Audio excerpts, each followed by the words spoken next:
Hello, video request. Steve from Tucson wanted to know. I was wondering if you could talk about the Greyhound bus line and your experiences.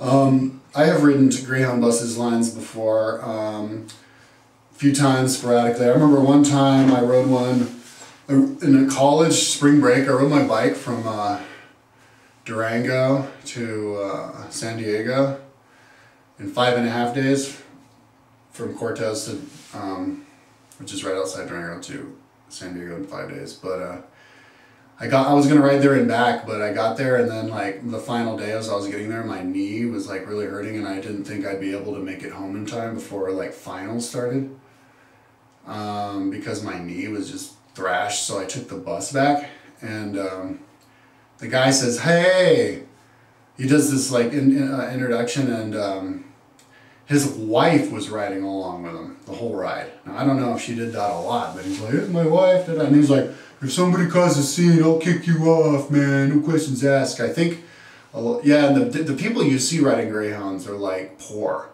It's like a level of poor that I wasn't exposed to growing up. And when I first, was younger and I got in those, I'd look around and I'd be like, damn, like, there's poor. Like, you can just tell, like, just poor people, man. Like, old clothes, and like, I guess they cut their own hair. I don't know. It's hard to describe. I can tell people are poor, but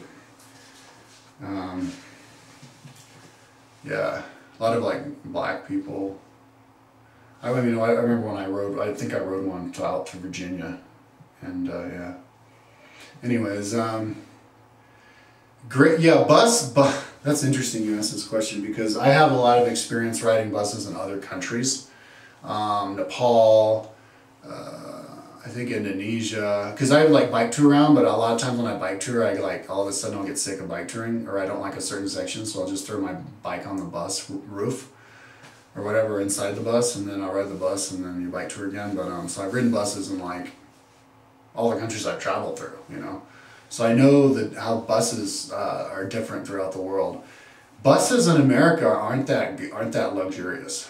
We have bathrooms, but that's about it. Yeah, I got a bus and a bathroom, and it's pretty basic. It's good enough, but in Argentina they take that stuff real seriously. They have like reclining seats you can that turn into beds pretty much. You get your own personal TV to watch movies with. I mean, this is in like 2001 when I was doing this, 13 years ago. Well, no, not your own. Oh, I think so, maybe. No, not that, but yeah, I mean, they were like up and down. It was like a plane, like it was like on the aisle, and there are lots of them, if I remember. But yeah, and they're new, and they're double-decker, one of them, and they don't have a lot of people too. Like the buses in America are usually pretty jam-packed, but they're kind of empty. In Argentina, they're having economic problems, 2001. But Chile is pretty much the same as America, same kind of buses as America. In Bolivia and Peru, they're totally overcrowded and old, like from the 70s and way up. They're like old school buses, and they're overcrowded. And Peru, I can't remember. Peru's probably like Bolivia in that way. Maybe even Ecuador. But I rode a bus in Lithuania, from Lithuania to Latvia, Lithuania to Latvia. No, from Lithuania all the way to Riga, and then Riga to Estonia. Yeah, all through the Baltics, and those buses were nice too.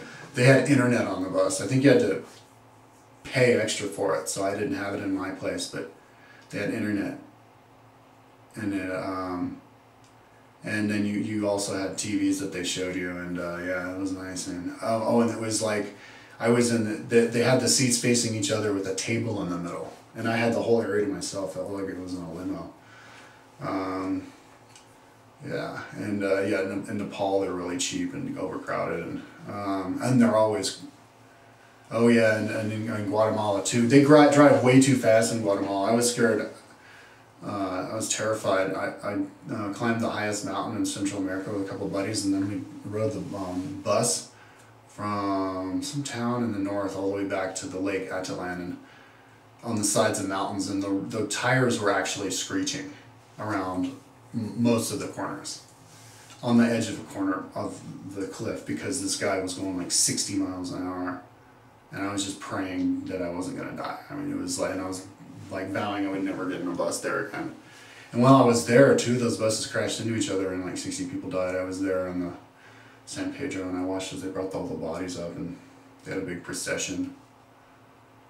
Like the next day I was on acid, and I was like, I felt an earthquake, and then I heard like all these people wailing like in a procession, and that was the big funeral for all the people.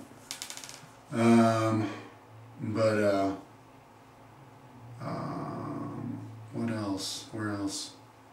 I was on a city bus in Korea once, and the guy stopped and like got out and talked to one of his friends in a car in the middle of traffic in the middle of the city for like 5 minutes. And all these people sitting on the bus. Nobody said anything. And in Chile, in the city buses, they actually race each other. I was in one bus, and there were two of them racing each other, and we were both going like 60 miles an hour down a normal city road, and because I guess the guy in front gets all the passengers, and they're not organized enough to have them spaced out. They're all like each bus driver owns their own bus, and so they compete with each other, and they drive so fast. Like they're all race car drivers basically, and they accelerate, and those buses can accelerate and decelerate really fast, and you have to race them like when you're biking. To commuting around Santiago, you always have to race the buses because they're always stopping. Like every half block they're stopping, and there's zillions of them, and oh my god. So let's see. Oops, sorry. I'm kind of high right now. So let's see. Yeah, that's my story about buses. What I think about buses. I don't like buses in cities. That was a bad idea. Whoever allowed buses to exist in cities was dumb. We need to have underground subways in cities. Buses they're dangerous for cyclists who have to get out on the road to avoid the buses and in traffic. They're always running people over. They slow up all the cars behind them. Buses are bad, man. We need subways. Okay. And I guess, if you can't do buses, why don't people ride their bikes around, It's easy. And if you're too fat to ride a bike around, if you ride your bike around, you won't be fat anymore. It's the beauty of it. Okay, peace out.